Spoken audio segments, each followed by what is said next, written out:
teori yang relevan, yaitu yang pertama teori kognitif dan teori multimedia. Mengapa teori ini cocok? Karena media Android pasti berisi elemen teks, gambar, animasi, suara. Itu merupakan teori kognitif atau teori multimedia, dan untuk teori kognitif untuk menjelaskan efektivitas dari penggunaan Android tersebut. Yang kedua, teori konstruktivisme.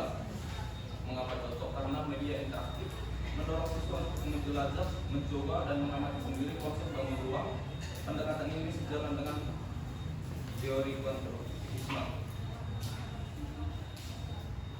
Untuk jenis penelitian yang cocok yaitu penelitian pengembangan, research, dan development.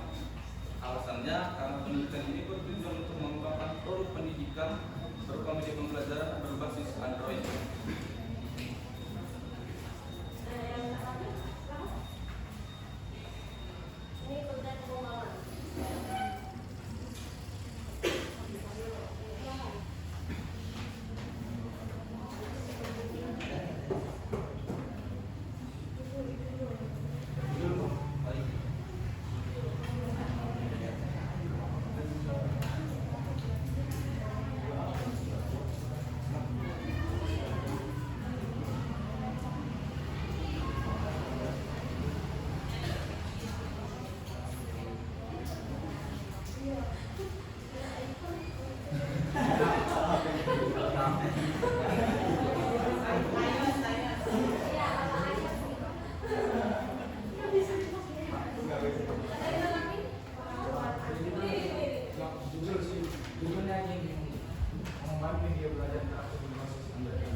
Jika tanpa gambar mungkin siswa akan merasa abstrak, misalnya di pikirannya saja. Tapi melalui Android, kursus itu bisa langsung kelihatan lebih nyata.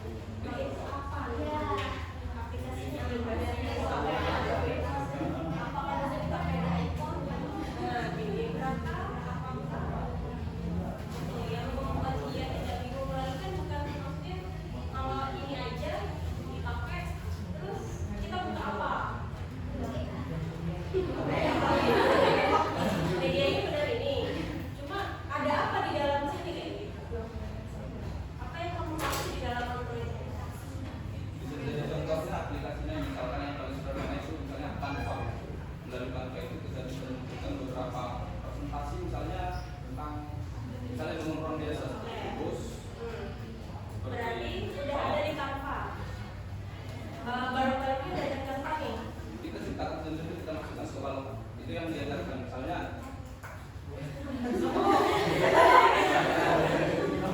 seperti ini. Pembelajaran siswa itu diajari bagaimana cara memasukkan bangun ruang itu ke aplikasi Canva supaya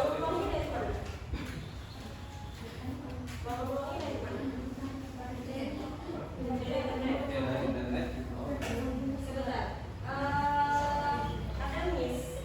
Ini media pembelajaran berbasis Android. Ini mungkin di dalam teori ya, tapi kalau studi dulu. Pengembangan misalnya pengembangan LKPD berbasis apa?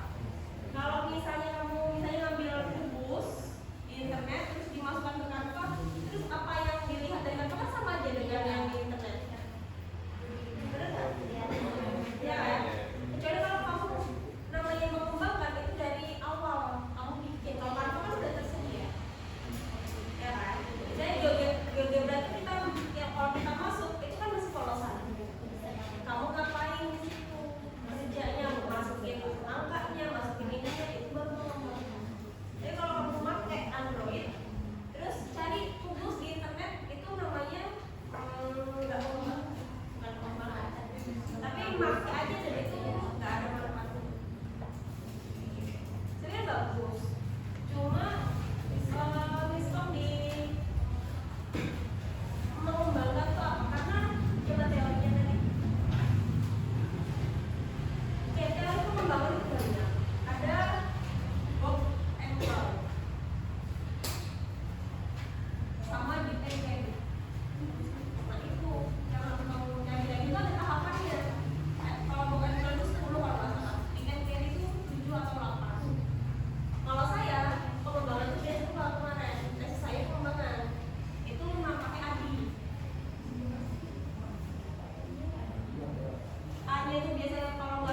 persiapan atau survei, D-nya itu development, D-nya lagi itu saya lupa, implementasi, I-nya itu implementasi, D-nya evaluasi.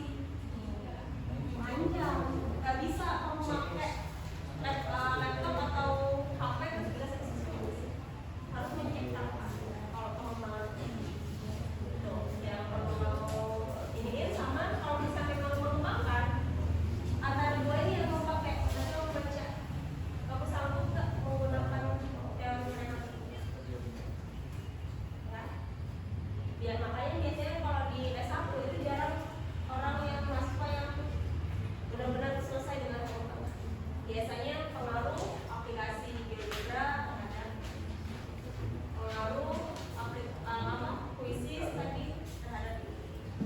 Jarang yang mengembangkan karena memang berat. Dengan ini susah berat. Ya, ya, bagus. Ada yang mau mengembangkan silakan nanti dokter. Sekian dari kelompok kami. Terima kasih sampai semuanya. Lagi. Sambil dicatat kalau yang mau pengembangan harus ada antara dua ini. Dari yang besar, dari yang umum digunakan. Ya, silakan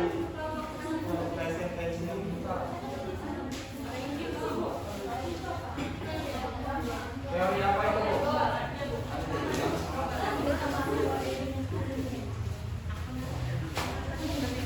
Salah satu yang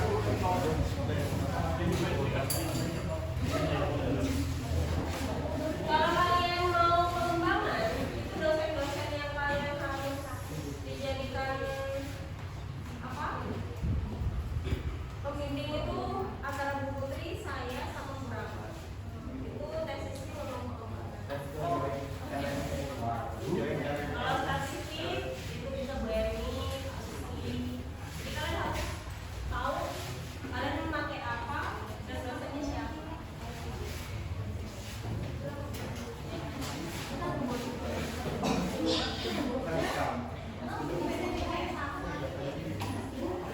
Assalamualaikum warahmatullahi wabarakatuh. Waalaikumsalam warahmatullahi wabarakatuh. Pagi, salam sejahtera, budaya, salam kebajikan. Saya Mahendra Pokka. Saya Daniel Cesar.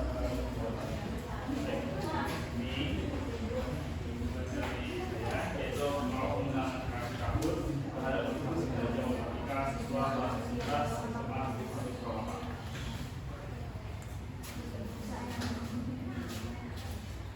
Ini bebas-bebasnya mau penggunaan aplikasi kabut kalau yang kaitannya motivasi belajar matematika siswa. Teori yang relevan yaitu pertama teori motivasi belajar dan nanti yang mendorong bahwasanya tahun ini mungkin siswa itu melatih motivasi dengan belajar matematika. Yang kedua yaitu teori memberikan partisipasi mereka untuk menjawab soal. Dan ketiga itu teori belajar multimedia, yaitu teknologi yang dimana penggunaan teknologi yang bisa bikin kuis sama seperti kuisis untuk di awal pembelajaran untuk mematik sama untuk di akhir pelajaran untuk kemudian. Selanjutnya yang keempat yaitu konstruktivisme, yaitu melalui diskusi dan interaksi juga sering digunakan untuk menjawab soal itu dengan kelompok. Itu penelitian yang relevan itu sebenarnya eksperimen digunakan sebenarnya penelitian itu eksperimen semu yang dimana ada 4 kelas, di 2 kelas menggunakan kabut, 2 kelasnya menggunakan kertas biasa. Jadi dari situ kelihatan perbedaan hasilnya juga dan bagaimana motivasi belajar mereka untuk nanti di gambar angket dengan motivasi belajar mereka yang perbedaannya gimana mengenai tentang bedanya diujikan dengan kertas dan diujikan dengan aplikasi. Itu saja dari teman-teman kalian bagaimana ada yang menanggapi.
ada beda itu.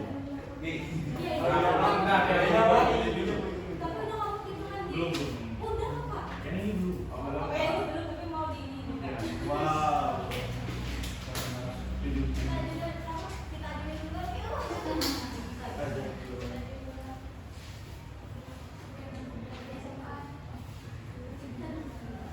Yang kayak SMA gitu.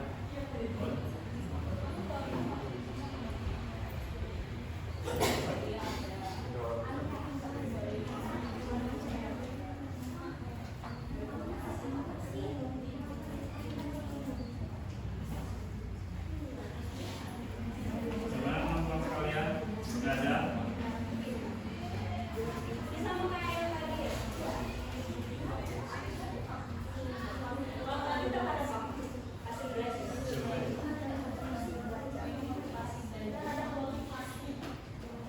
Kalau ini sih udah nggak apa-apa.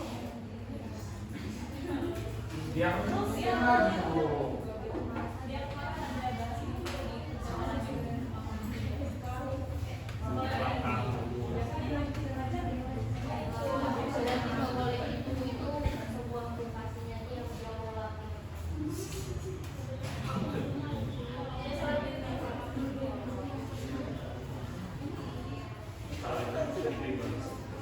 Ibu-ibu. Sebelumnya saya mau tanya, kalau di dulu itu kan dia boleh jenis siapa?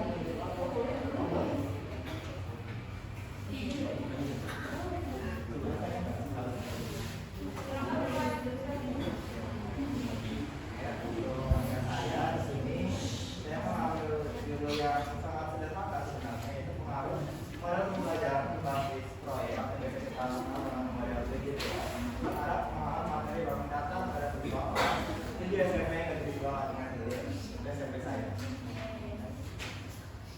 Oke, jadi saya hari ini variabel berita bebas yang relevan dan penelitian yang relevan. Untuk variabel berikutnya yaitu ada pengaruh pada pembelajaran berbasis proyek tadi yaitu BPK.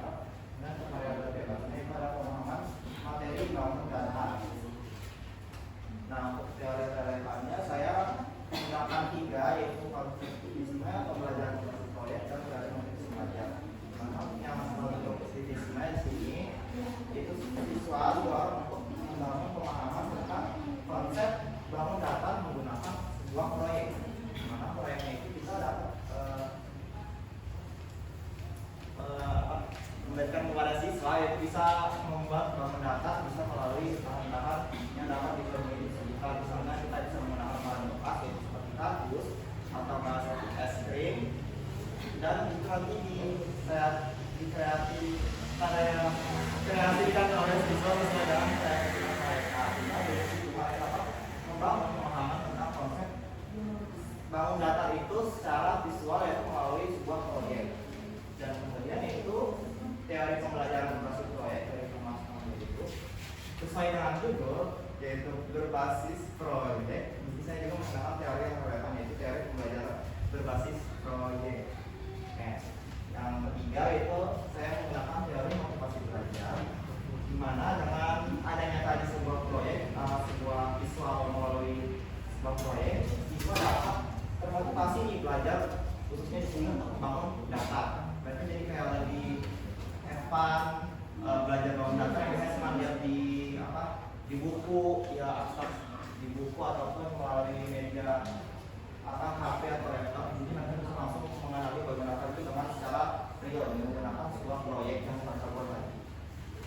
Dan untuk penelitian relevan di sini ada 2. Saya juga sebelumnya bingung, tapi kata ibu bisa ya. Nah, penelitian yang pertama itu ada komparatif, di mana di sini nantinya siswa bisa membandingkan nih efektifkah PJBL jika dibandingkan dengan metode lain. Misalnya kita bandingkan dengan konvensional atau metode biasa yang diajarkan guru-guru kayak menggunakan buku atau media-media yang sudah tersedia di sekolah. Apakah efektif? Efektif mana yang akan bisa siswa membandingkan apakah PJBL ini efektif atau malah sebaliknya. Dan untuk yang kedua yaitu penelitian kualitatif. Di sini menggunakan studi kasus di mana di studi kasus ini penelitian ini lagi memperhatikan kepada proses pembelajaran daripada hasil, di mana siswa akan menggali lebih dalam terkait dengan bank data melalui penelitian ini. Mungkin sekian yang bisa saya jelaskan dari judul yang tadi. Mungkin bagi teman-teman yang ingin menyangka atau memberi saran bisa silakan. Untuk bagian kawal itu kan berbasis dan dalam proyek itu kan menggunakan media itu yang disebut media beta. Lalu kamu nggak masukin teori teknik dalam teori yang dilakukan. Ya, saya lupa juga tadi. Seperti kelompok-kelompok sebelumnya. Terima kasih Melina.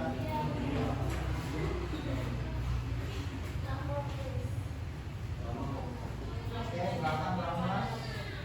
Ya.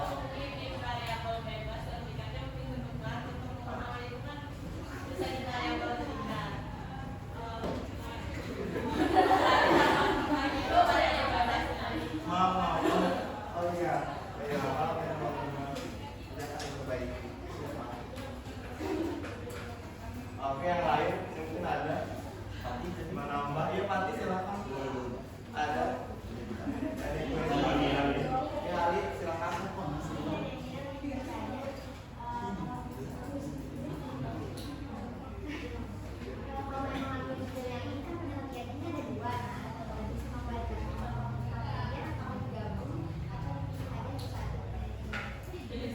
Nah, ini juga letak kebingungan saya. Soalnya kan saya mencari sumber penelitian apa yang relevan dengan tugas saya. Yang dari sumber itu kok bisa muncul dua, saya pun bingung. Jadi saya ragu mau ambil dua atau satu. Tapi karena saya lihat penjelasannya itu sangat masuk dengan judul saya, jadi saya ambil dua. Nah, mungkin saya bisa nanya ibu bagaimana? Jika ada dua penelitian, apakah saya buat satu-satu atau enggak? Sarannya ibu. Ya.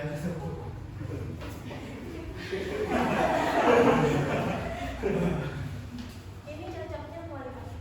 Oh, kualitas aja Bu.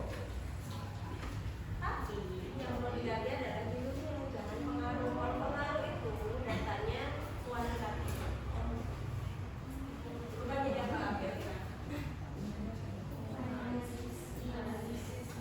Tapi jangan pakai gini, diganti dibagi analisis pemahaman masalah pada bangun data menggunakan model pembelajaran.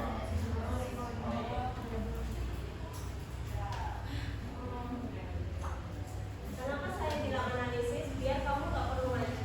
Kalau kamu kalau penerapan tadi harus ngaji. Kalau pengaruh nggak cocok kalau pengaruh. Karena kamu kan mau PBL itu paham nggak siswanya. Nah, cara mengetahui paham nggaknya harus wawancara. Jadi kamu nggak ada ngitung statistik kalau di buku. Ini kembali. Ada yang salah.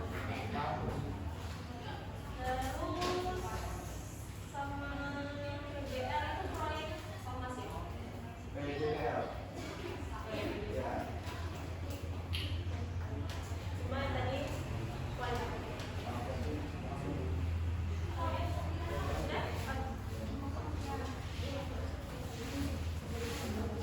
Baik, di sini di dalam saya ada dapat dari bawah yang berminat terhadap hasil belajar mengenai siswa SMA Negeri Makassar.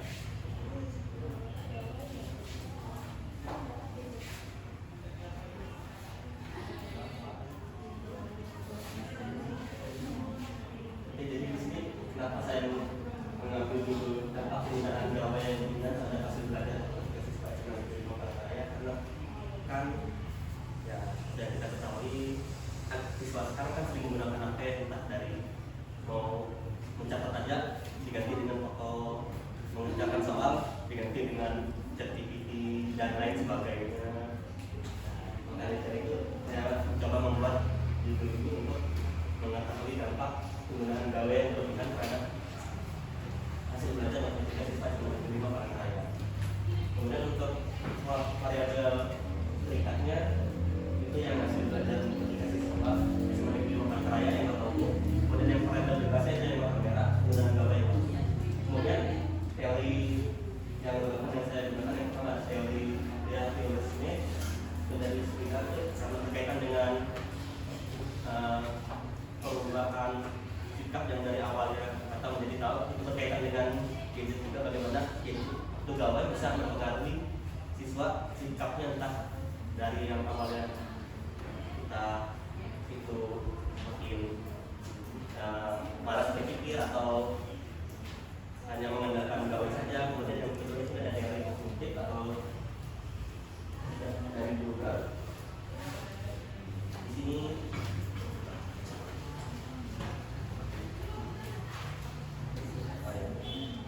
entah itu dampak baik ada dampak buruk. Kemudian yang di ini itu berkaitan dengan interaksi sosialnya. Terkadang kan karena keseringan menggunakan gawai, interaksi sosial menjadi berkurang, makanya saya menggunakan teori konsep kritis.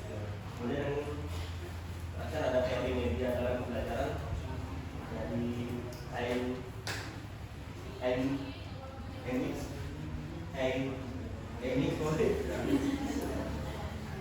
ini berkaitan dengan media pembelajaran juga, yang dengan gawai kan merupakan media pembelajaran juga, namun entah itu memiliki tingkat yang juga. Kemudian jenis penelitian yang saya gunakan adalah jenis penelitian kuantitatif. Karena di sini mengapa saya menggunakan jenis penelitian kuantitatif? Di sini karena berkaitan dengan hasil belajar matematika siswa dari yang menggunakan gawai, kita melihat datanya, kita berdasarkan data statistiknya kita melihat bagaimana siswa yang menggunakan gawai, yang sering menggunakan gawai dengan siswa yang jarang menggunakan gawai. Kita lihat data statistiknya, itu kita bisa melihat dampaknya bagaimana dampaknya untuk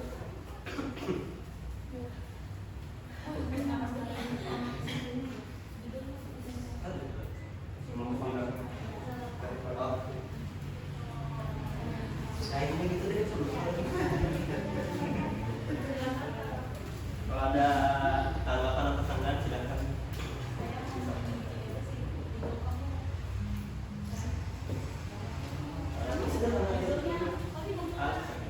Ali mau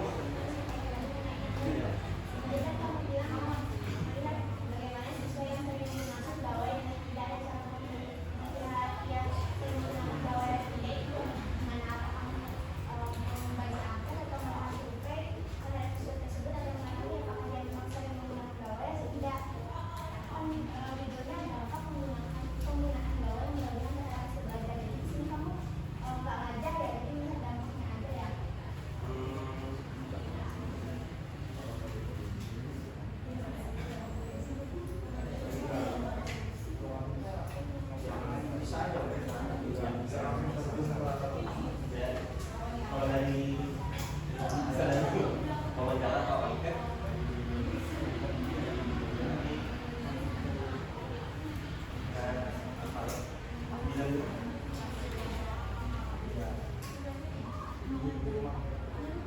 Iya, menurut aku lah kalau pandangan itu dari dulu kalau itu saya dengan dampak penggunaan gawai mungkin kalau saya datang suatu angket ya kayak gitu ke sekolah-sekolah atau salah satu sekolah yaitu asli Palimanan itu sih banyak mengisi tuh ya mereka lebih dominan menggunakan gawai atau enggak itu sih.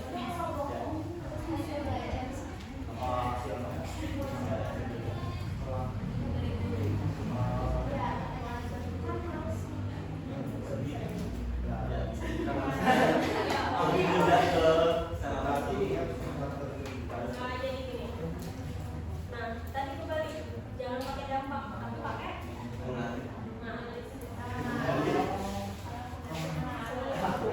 nanti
Akhirnya gua juga orangnya yang belum. Sumpah Bang, masih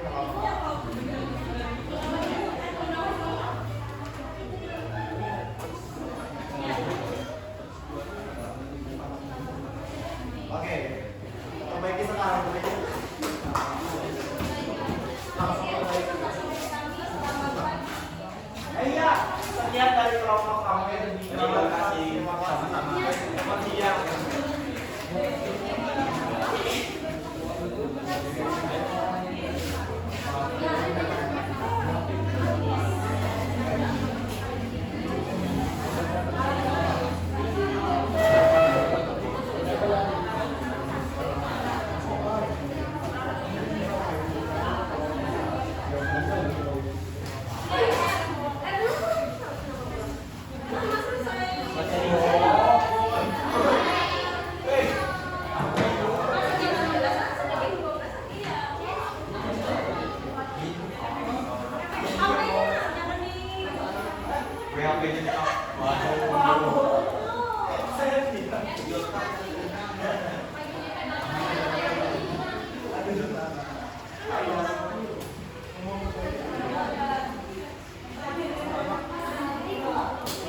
Jadi ngambil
lingkungan belajar. Jadi ada ya.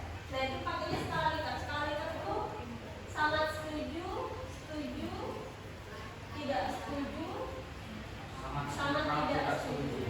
Ada 4 sama ada 5. Kalian pilih yang mana? 4 skala atau 5 skala? Sampai 7 aja. Nah, ilmu motivasi, persepsi, kecemasan.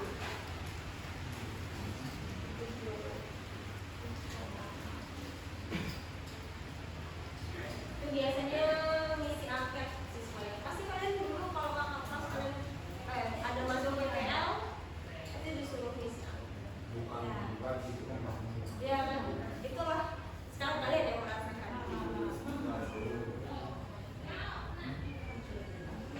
Tapi nanti kita nggak sampai ke sekolah, cuma kalian bisa misalnya data kalian tuh ke teman-teman kalian aja, jadi biar punya data. Nggak harus ke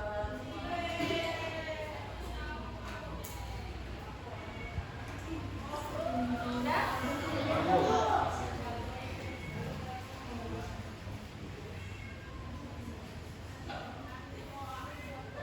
Selanjutnya lembar observasi. Lembar observasi itu biasanya digunakan untuk penelitian penerapan. Ya. Lembar observasi itu biasanya digunakan untuk penerapan. Atau biasanya observasi awal, wawancara sama guru dan melihat lingkungan sekolah. Yang nilai aktivitas, komunikasi, pada tujuannya. Misal tadi yang penerapan leadership program. Penerapan leadership. Penerapan itu biasanya 6 pertemuan. Ketika kamu harus menyiapkan kalau misalnya nanti ngambil itu 6 RPS. Misalnya kamu yang ngajar, ada 2 temenmu yang mengamati. Maksudnya lembar pengamatan itu biasanya nomor RPS sama sesuai atau enggak. Misalnya namanya siapa? Halimah. Misalnya Halimah di awal tuh harus mengucapkan salam. Dia lupa mengucapkan salam. Nah, tugas observer tuh yang nggak ada nih pengucapan salamnya. Terus RPS-nya misalnya harus menampilkan tujuan pembelajaran. Ternyata dia lupa. Nah, itu. Kayak yang PPG gitu. Kita mengamati guru ngajar. Guru Ya. salah sama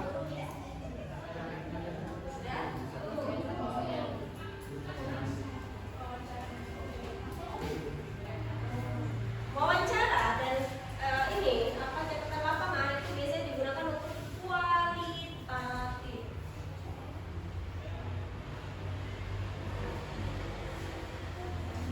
Dan ini nggak boleh diwakilkan oleh orang lain, harus peneliti langsung yang wawancara, yang nyatet lapangan itu harus kalian sendiri yang pergi.